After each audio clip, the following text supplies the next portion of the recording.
everyone. Welcome to Miller's Military Moments, where Master Sergeant Jason Miller, hey, that's me, is going to share parts of his 20-year Army career. Moments from the U.S. to Kuwait, Iraq, Egypt, and Afghanistan. Weekly episodes will be posted on my website at millersmilitaryMoments.com. So bookmark that site and stay tuned. Hey everyone. Welcome to Miller's Military Moments. I am your host, Master Sergeant Miller. And welcome to a midweek special episode. And it's special because it's an important topic and one that I want to address and talk about and share some of my experiences and possible ways to help us through some of the challenges we're facing in our country today. And that topic is suicide. I know it's tough to talk about.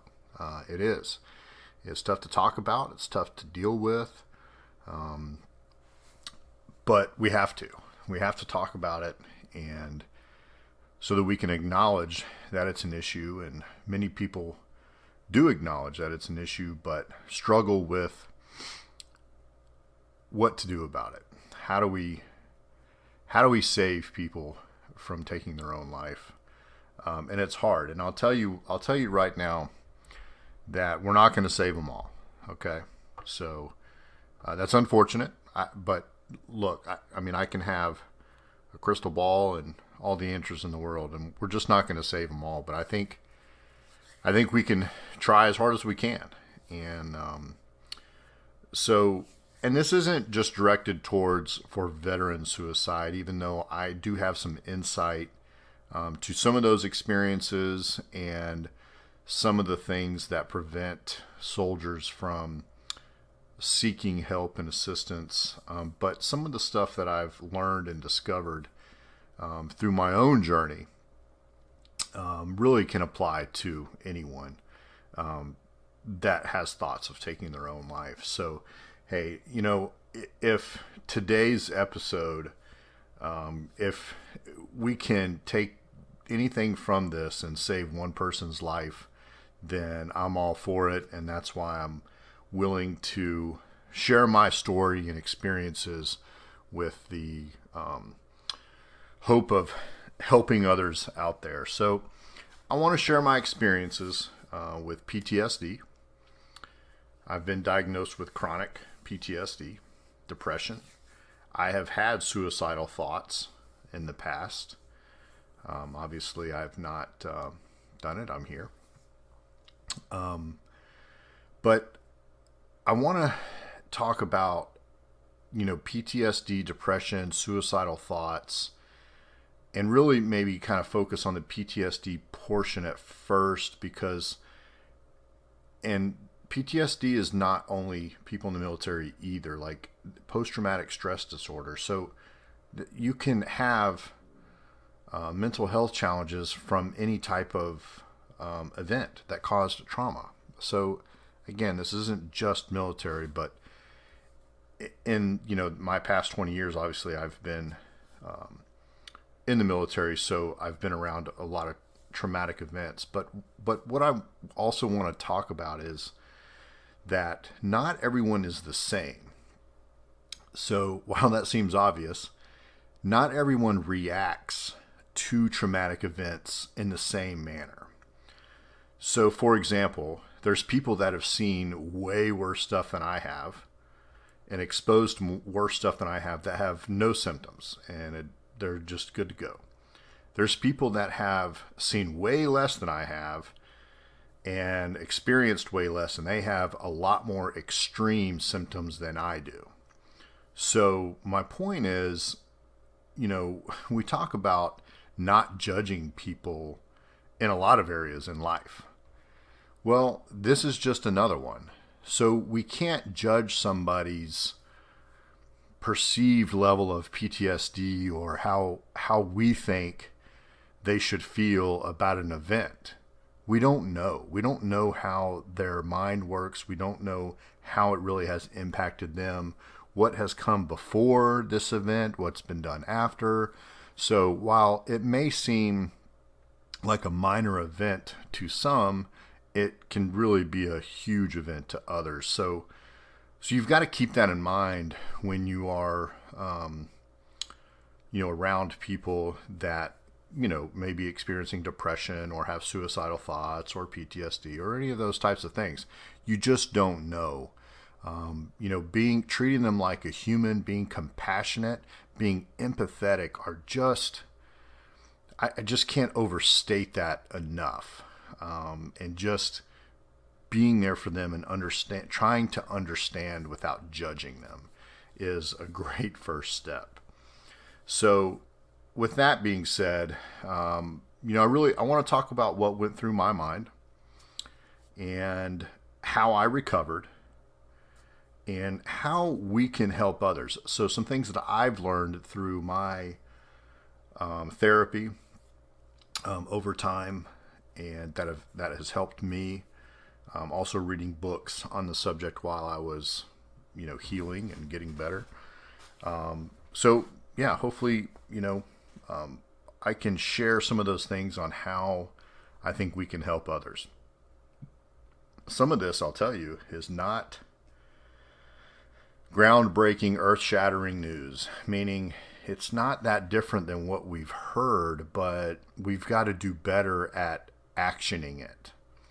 Understanding what it means to see the signs and how do we act on those signs. So I'm going to talk about some of those today and see if we can just do a better job out there. So what went through my mind? So, hey, I'll tell you, I'll throw it out there right now. I have had suicidal ideations. Okay. I'm a 20-year master sergeant, had a very successful career, have done some incredible things in the Army with my family. I've been married 23 years. We have an incredible son that's getting ready to graduate from high school. He's been accepted to over 6 colleges. All of them are like his, first choices. I mean, look, there's a whole lot of success. I mean, again, I've, been promoted a lot. I'm an E8 Master Sergeant in the Army again. There's a whole lot of successes, okay? And people may think, how did you even come to that, or what made you even think like that, to want to take your life and stuff. So, I want to share what went through my mind and why and how I recovered. And that, look, it can happen to anybody. I mean, it can happen to, super high flyers doing great out there in life, and it can happen to the people that are struggling and have many challenges. So it's tough. So one of the first things, look, when it happened, the first time it happened, I'll tell you, it was 2014, and I was stationed at Fort Riley, Kansas, and I was dealing with a whole lot of stress. Okay, we had just gotten home from a deployment from Afghanistan, which that deployment wasn't overly stressful. Meaning op tempo wise. Now, anytime you're gone away from home, there's a stress level there. So we had gotten home. We didn't have a whole lot of reset time, and we were ramped up operations pretty quickly. And one of the things that happened then, ISIS came about, and there was a lot of rumors. We as in our particular aviation brigade was going to deploy right back to Iraq to assist the fight against ISIS over there. So there was a lot of stress on our unit, our people, and there were some things that that had happened during the deployment that caused me some grief and stuff. We lost a whole crew, Aerosmith 35, and I knew a couple of the guys in there. They weren't my best friends by any means. I'm not saying that, but I knew them. They were part of the unit, part of the team. I knew all of them on board. A couple of them I knew a little bit better than the others. And then there's previous items, things that happened through my other deployments that have created the basis of my PTSD and even depression and anxiety and stuff like that.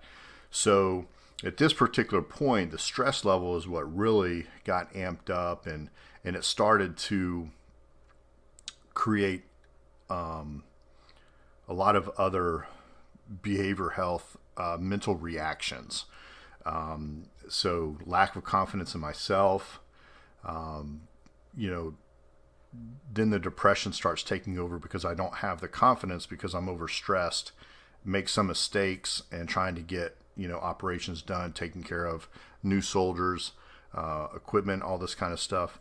So, but why would all of that? I mean, it's just somewhat normal operations and, everybody goes through stressful times.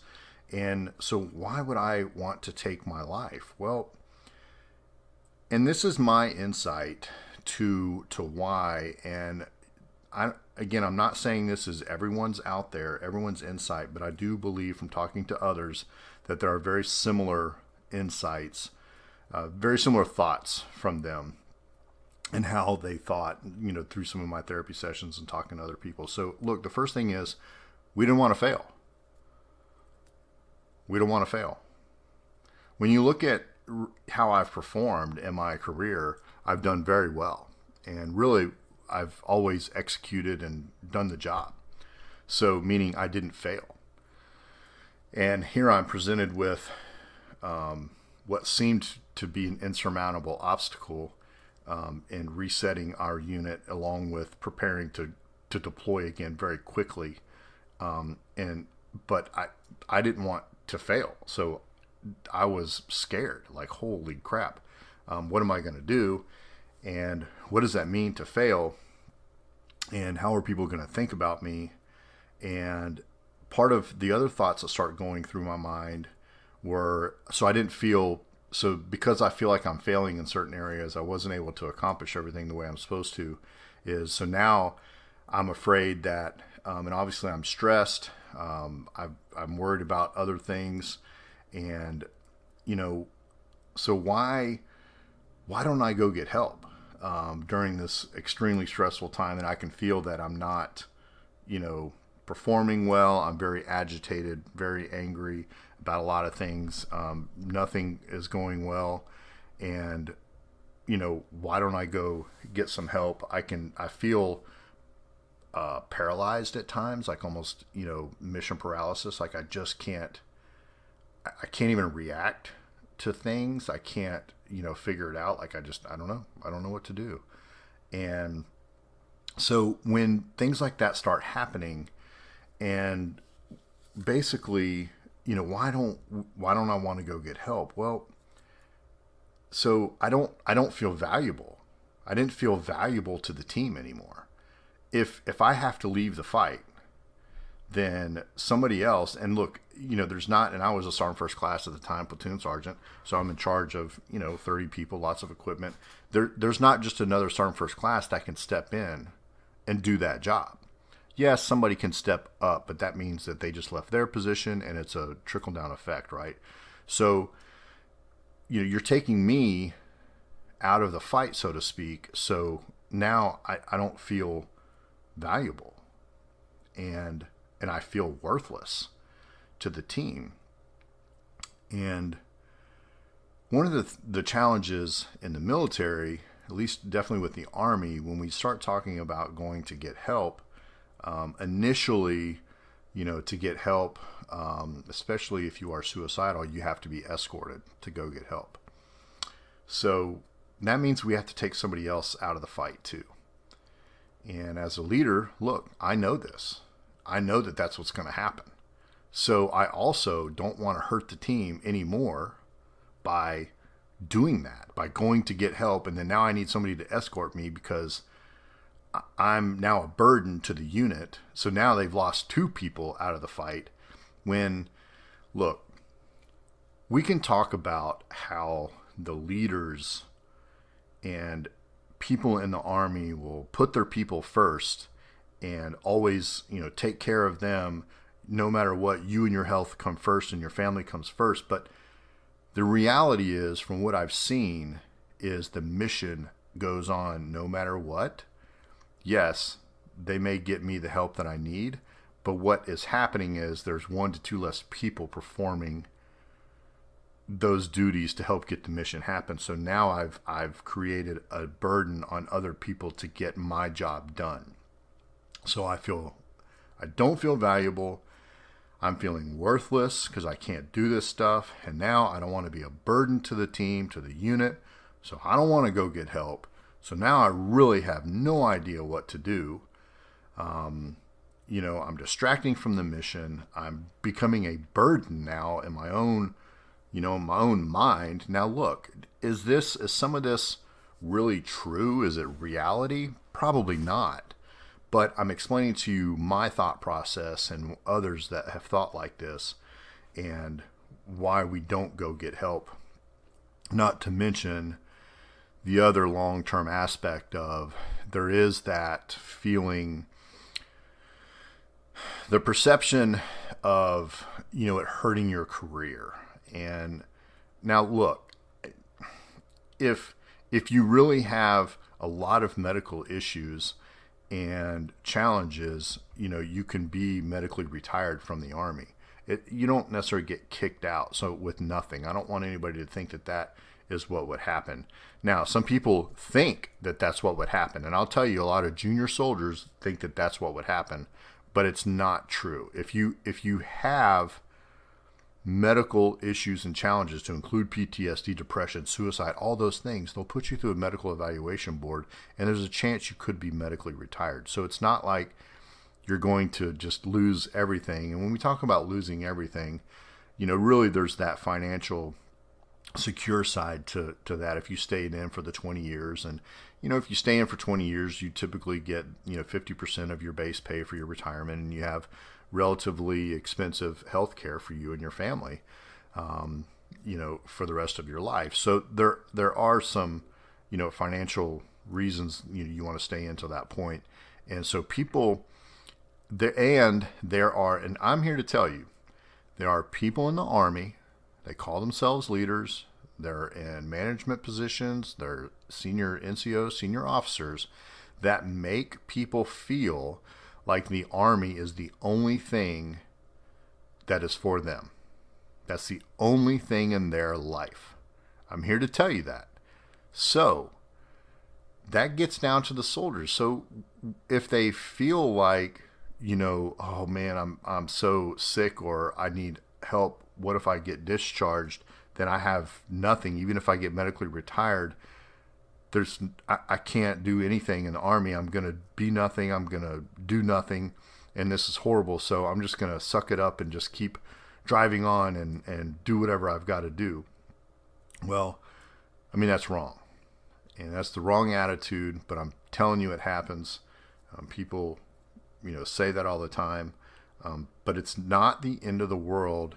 If you need to get the help, you get the help. And if you cannot perform the duties and stay in the Army because of your mental or physical conditions, you will get pushed into a medical evaluation board, and you will probably get compensated for it, okay? So there's things for you, and trust me, there's a lot of opportunities outside the military. In the Army, being a soldier is not the only thing in life, okay? So, but with all that being said, a lot of people feel, that they don't have anything left else without the Army, and they don't want to be a burden to the team. So how did I recover? How did I get through, the stress level got to the point where, the depression got me, and, definitely the PTSD, which I wasn't even diagnosed with at the time, but hindsight being 2020, when I look back through that time through my therapy, we know that there were events prior to that have really impacted me, and was impacting me and how I thought and felt and dealt with a lot of things. So it got to the point where the low point was probably sitting in my kitchen at dinner, and I was crying at the dinner table. I couldn't take it anymore, and my wife, thank God, was there and helped me, and from there I ended up going to get help, I think the next day. But so that was the first step, was finally opening up to my wife. Okay. That was the first step, telling her exactly how I felt, explaining to her that I couldn't handle it anymore. I couldn't take it anymore. It was all too much for me. But I didn't know what to do about it. And of course I felt like a failure. I felt like a loser. I felt all those things. And, I don't want to be that. I mean, that's horrible to feel like that. And of course, she did an amazing job of making sure that, that she reassured me that I was not any of those things. And, but she also, I mean, I don't know how, but she just knew that, well, she can't overemphasize them because of how my mind was working. I just wasn't going to listen too much because I was already down that negative rabbit hole, right? So that was the first thing. I talked to her. The second thing was I did go get help. So I went and saw a counselor. I went to behavioral health. Okay. And here I am telling you 6.5 years later, I'm getting ready to retire. So it didn't ruin my career. So you too can go get help. So I saw a counselor. Another thing I did was soon after that, I requested to move units to where the unit was a little bit more stable, if you want to call it that. Not that the unit I was in was unstable, but what I mean is they weren't preparing to deploy. They weren't going to deploy to Iraq if everybody ended up going. There was a little bit more stability. Now, you can say in some ways the next job I went to was pretty stressful in its own right, but it was stressful almost internally, meaning like it just locally, just dealing with a lot of troops, a lot of soldiers, a lot of equipment. But I mean, it was at least a little bit more stable. So in my mind, it was okay. And so I asked for that. And the other thing, by moving over there, so I wanted to be of value, but not given up on. So I still went to an official job. I mean, another platoon sergeant position that was in my career field, and I could still be of value to the team. So I wasn't just pushed off to a job specific, we call it MOS, our military occupational specialty. So, a made up job somewhere where nobody cared about you and you just went over there until you got out of the Army, and people even forget about you from time to time. So people do that because they don't think that you can be of any value to the team, and you are a burden to them because you're seeking help and you can't perform all your duties, so on and so forth. So I didn't want that. I mean, I didn't need that. I'll tell you, that would have been the worst thing for me at that time. And I needed to, have value. So I did. I went over to this other unit and, was working on myself at the same time. I was able to still perform my duties and did them, pretty decent. So, so that helped me gain confidence that I could still be that functioning member of a team. I mean, look, Army, listen, people will tell you, when I talk to them, we have Army values in the Army, loyalty, duty, respect, selfless service, honor, integrity, personal courage. My favorite one is selfless service. Because everything we do is about somebody else. It's about something else. No matter what our mission is, no matter what our job is, it's about something bigger than us. So it's always about the team. It's always, about this bigger picture. And that's one of the great things about the Army and serving the Army for me was it just wasn't about me. It was always about somebody else and something else. And I enjoyed that part of it. So I needed to still be that functioning member of that team to help me. And moving jobs to another location, a little bit more stability, allowed me to do that. And it helped me gain confidence that I could recover while I was going through therapy and, working on myself, but also contributing to the team. So one of the biggest things that did in the future, which of course, hindsight being 2020, I can look back on it now, is because you're talking late 2014, I went over that other unit, was all there all the way through 2015. February of 2016, I had actually been promoted. I moved back to another unit and was promoted to first sergeant and in a flight company, and was getting ready to deploy 6 months later to Afghanistan. So I successfully recovered, gained confidence, got promoted, So it didn't ruin my career. You know, I was able to not only gain the confidence in myself, my peers, my leaders gained confidence in me, knew that I could do the job, and brought me back to the other unit when I got promoted. And I was a first sergeant in a flight company that went to Afghanistan for, about 8 months. Alpha Company 3-1 Black Cats. So, and I think we did a pretty good job. I wasn't perfect by any means, but, not bad. So really through that recovery and success, what it did, so the next time I needed help, hey, look, there's going to be a next time. I'm telling you right now, there's going to be a next time. Anytime you're dealing with PTSD and depression and suicide and stuff, there's going to be a next time. So it's something that you're going to have to learn to deal with, it's a challenge. It may not be every day, but, so how do you recognize the signs and symptoms internally? And, what do you need to do about it? And, when do you know to go get help if you're not continuously seeking help? So it gave me the confidence to also know that, hey, if I need help, I can go get it. My leaders will support me. I will be healthier, and we will figure out a way forward as far as, Army, job, personal, family, all those kinds of things. So it did give me a lot of confidence for that. So I did. I'm going to need, I needed help again. I got to another low point in early 2018 and needed to seek help. Now, a couple things that were not as successful or helpful during this last really 3 years of pretty intense, tough therapy for myself. I did get pushed off to that other job. Now, I'm not, so there was a point where I kind of asked for it. Not that particular one, but I asked to be pushed off into a cubicle away from the Army, working for a civilian where I didn't have to talk to anybody anymore. That is what I said. That's what my leaders heard, and that's what they did.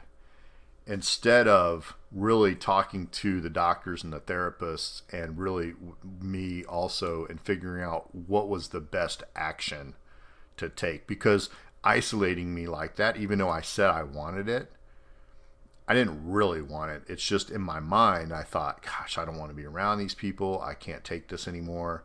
You're going to hear that phrase a lot from people that are, suicidal or whatever. I can't take this anymore. So they pushed me over there. Well, that, really probably contributed to the taking it a little bit longer for me to come out of, my last downslide. So, which is fine because I really got an opportunity to get into a lot more therapy this way. But so I kind of go back to like, look, we've got to do a better job of still making them feel like they're a part of the team, keeping them involved. And this, again, in the civilian sector, the same thing, like, keep them a part of the team. They may not be able to perform all their duties right now, but they can still perform some or half or move to another section where they can be contributing. They're valuable. They feel worthwhile to not only themselves, but to the team. So just, keep that in mind.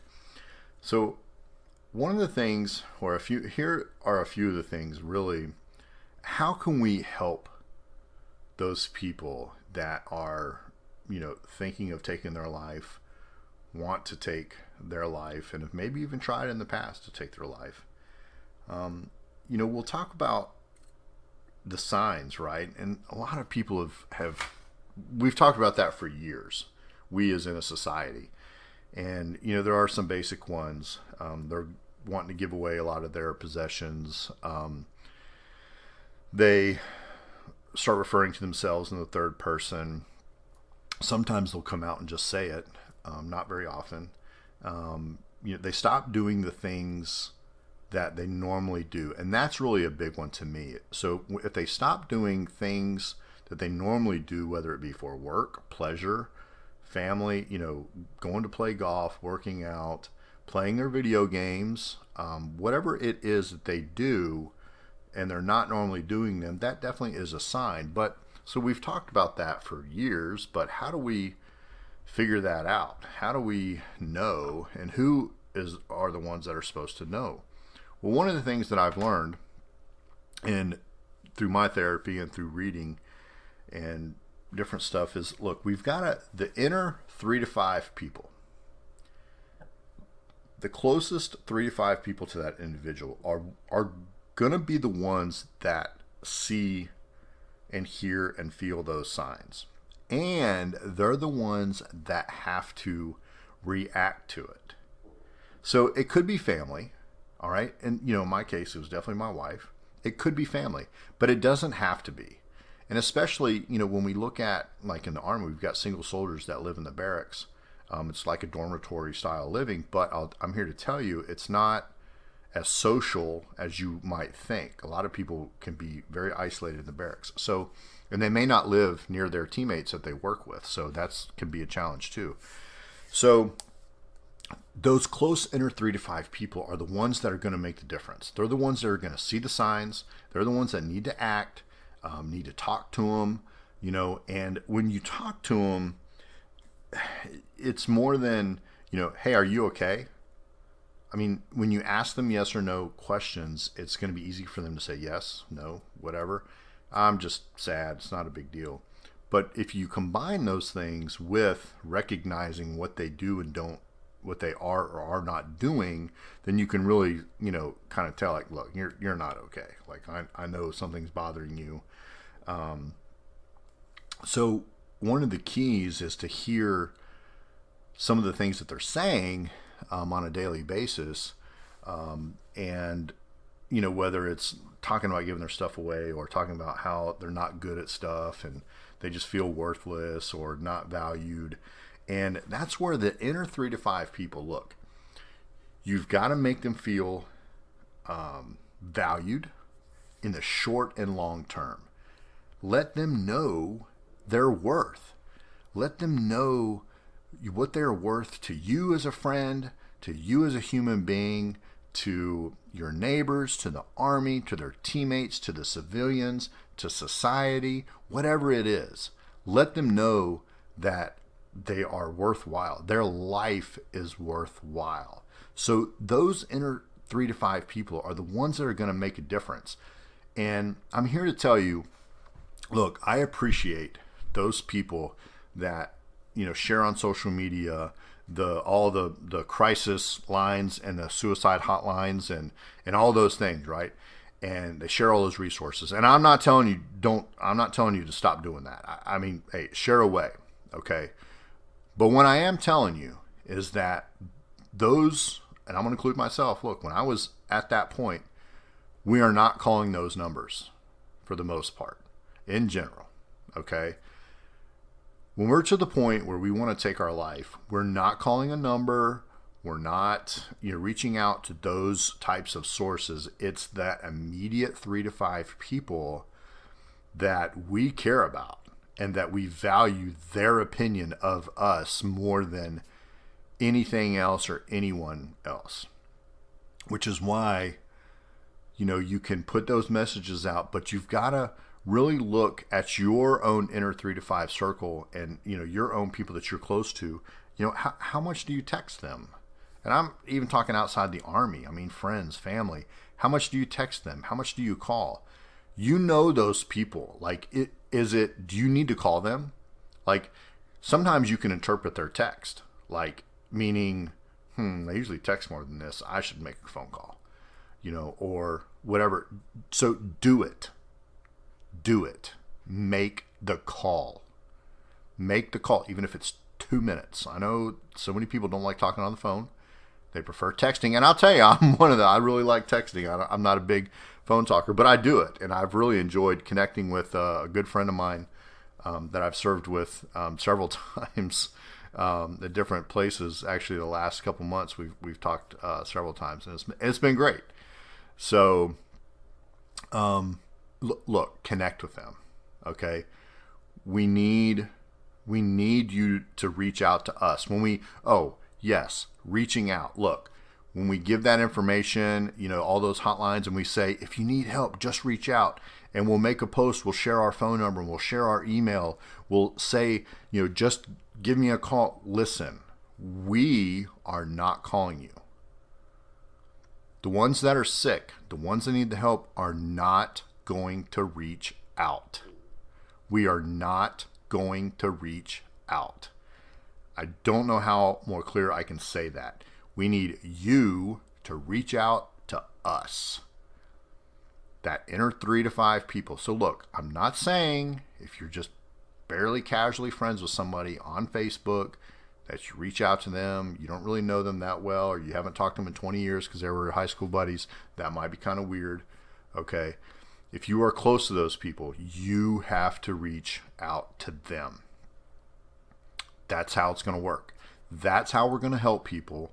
That's how we're going to find out if they need help.